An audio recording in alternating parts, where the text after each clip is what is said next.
Hi guys, today we are going to solve some questions related to the last papers of UPSC Mains Exam 2022, Paper 2 English Literature. So all the students who have opted optional English, when you go to attempt the question, you find out that there are some particular famous books, but when they ask questions from those books, the questions they actually make you confused, and how when you study these books and how you answer these questions, there are two different things.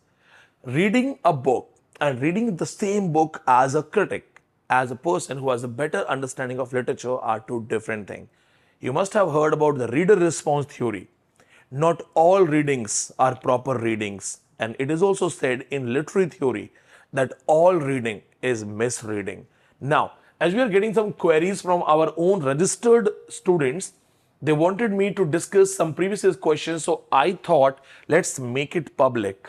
So we are going to put this video on YouTube, and here I'll tell you that what are the questions we are going to talk about. So as you can see on the screen, this is section B.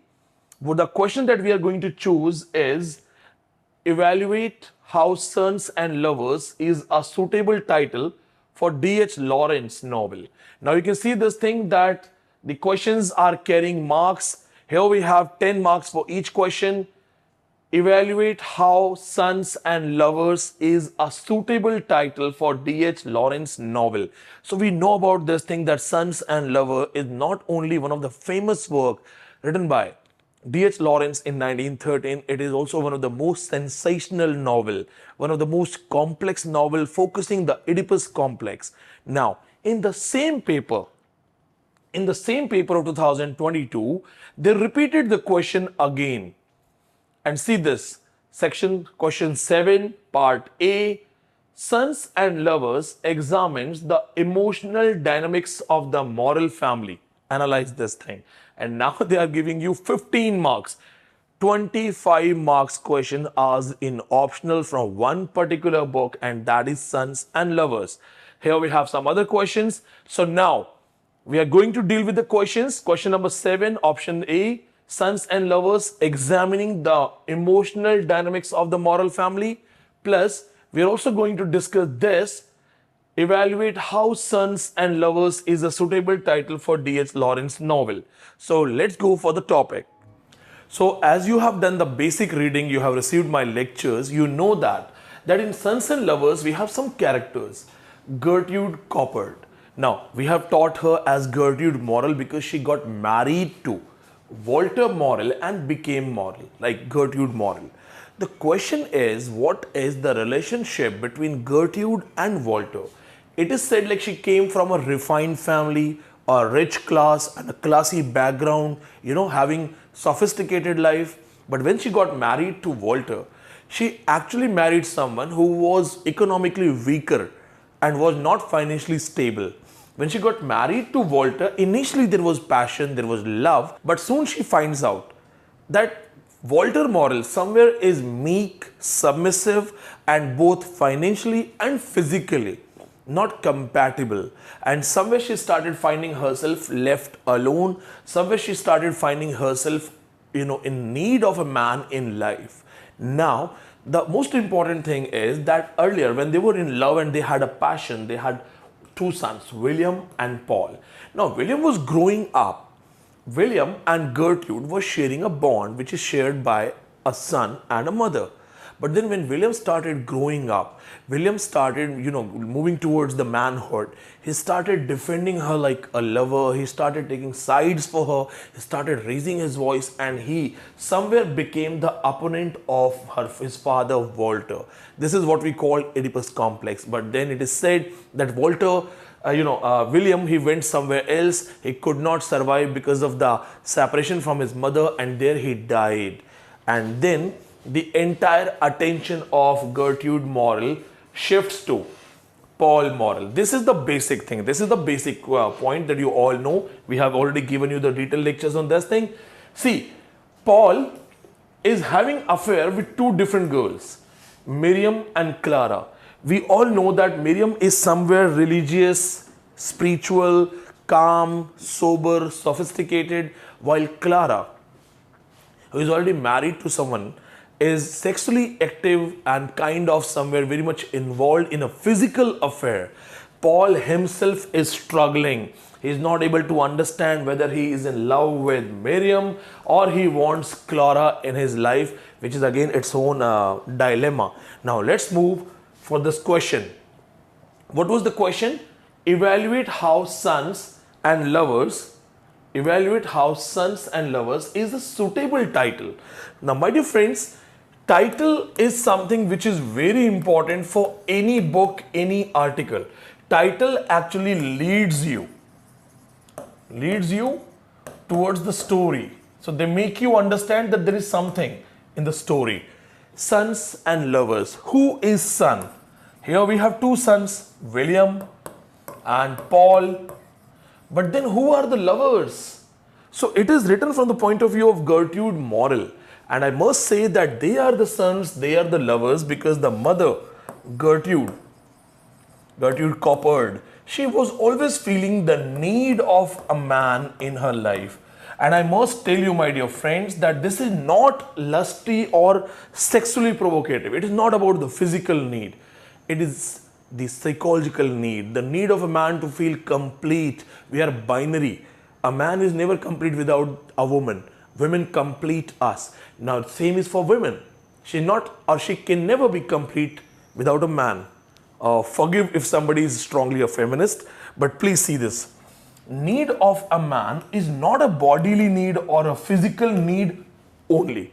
It is equally in the need of a psychological comfort. A kind of surrounding where you have a man in your life. When Walter Morrell is not able to provide her that kind of emotion, that kind of support, that kind of, companionship, mother's attention shifts to William. When William dies, our hero Paul, he becomes the center of attraction. Now, can we say it is incest? It is lust? No. This is the reason we studied D.H. Lawrence, one of the first and very famous modern author who studied the concept of sexuality in family. The idea of sexuality running in a family. The world is divided in like two different genders. Primarily, we are not going for the LGBT studies now because I know the gender itself is a social construct. So that's a different field. Let's make it easy in a generalized way. So we have man and woman, right? So man is a father, man is a brother, man is a son, or a neighbor, or a friend, or a boyfriend. These are all social roles. What is technically the first identity? The man and the woman. The same is in the family, the man and the woman. I make it easy for you. When we were kids, 6 years, 7 years, we would play with everyone, boys, girls. We were never conscious about that we are playing with girls, or the girls were not conscious that they are playing with the boys. But when they started growing up, we started understanding our sexuality, our identity, and now when we behave with each other, somewhere our behavior is restricted. Somewhere our behavior is having a consciousness. That is what we call the idea of sexuality running in a family, in a social structure. D.H. Lawrence is the first person who studied this thing. Now, we go for this next slide here. The next question we have here is emotional dynamics. So obviously the Morrell family, it's dealing with the emotional ideas. Mother, in teaching this book in India itself is a kind of thing. Mother having attraction towards elder son William, then younger son Paul. Paul is already having two girls in his life, Miriam, Clara. Now, there is no incest that has been portrayed in the book. There is no lusty connections or that has not been mentioned. I must say that. No. But can you say when she is looking for a man in her life, isn't this or sex or the bodily need is also involved? So if she is looking for a man in life, so one of the roles is the same thing. So this is a complex book, and here we get Oedipus complex. The idea of Oedipus complex you must be knowing. Sophocles, one of the famous great Greek author, he came with the idea of Oedipus complex. Oedipus complex is the attraction of mother and the son. towards each other. Son is naturally attracted towards mother. Just opposite of Oedipus is called Electra complex. Electra complex, Electra is simple concept. When the daughter is attracted towards father, that is called Electra concept. So Oedipus complex or Electra complex, they are applied here. It is natural. Sometimes we don't even understand it, but sometimes if you understand the idea of Freud, Sigmund Freud said this thing, that there is always a natural attraction between different sexes, man and woman. There is a natural attraction. So the same is also running in the family. Now let's go for the details related to this thing. See, what D.H. Lawrence himself has said. He says it follows the idea. The idea is a woman of character. Though she is a woman of character, she is not going for any sexual affair. There is no physical intimacy. There is no incest. Now see this. A woman of character and refinement goes into the lower class, getting married to Walter Morel, and has no satisfaction in her own life. This is what he has given as a theme, as a crux. This is the story. Now, see this thing. This has actually happened when I was preparing the lecture for you.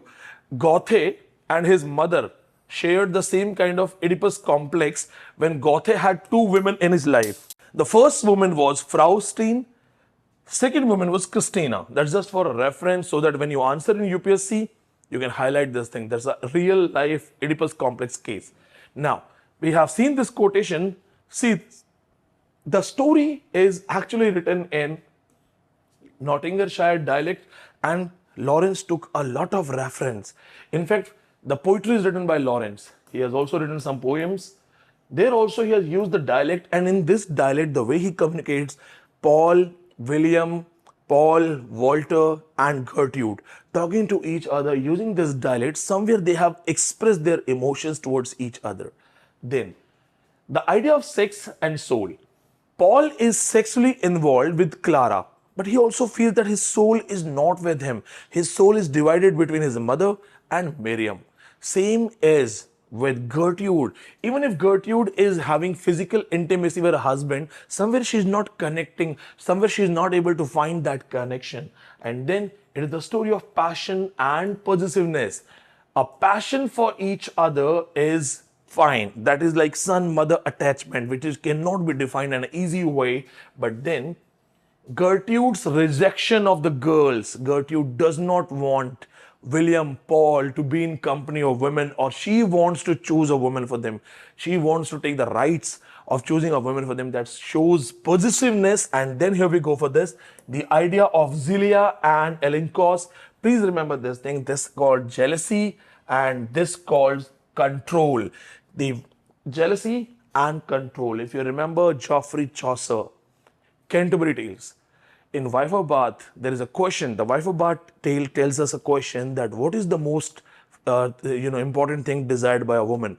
What is something the most important thing for a woman? And the answer is complete control, complete sovereignty. So technically, these are the important themes dealing with moral dilemma, confusions, plus the title suitability, the sons, and when the sons grow up, they become lovers. As you can see it here, Gertrude and sons, passion. But that passion is justified. But when they grow up and they get conscious about their sexuality, the same feeling, they behave like lovers. This is called sons and lovers. Now, my dear friends, this is the lecture for UPSC. I know it's just a 10 to 15 minutes lecture, but this is actually a message to you all that this is the way I teach. We deal with questions, we deal with topics. I bring important ideas so that when you write your answers, you beat everyone. To join the UPSC classes, contact on given numbers. Thank you so much.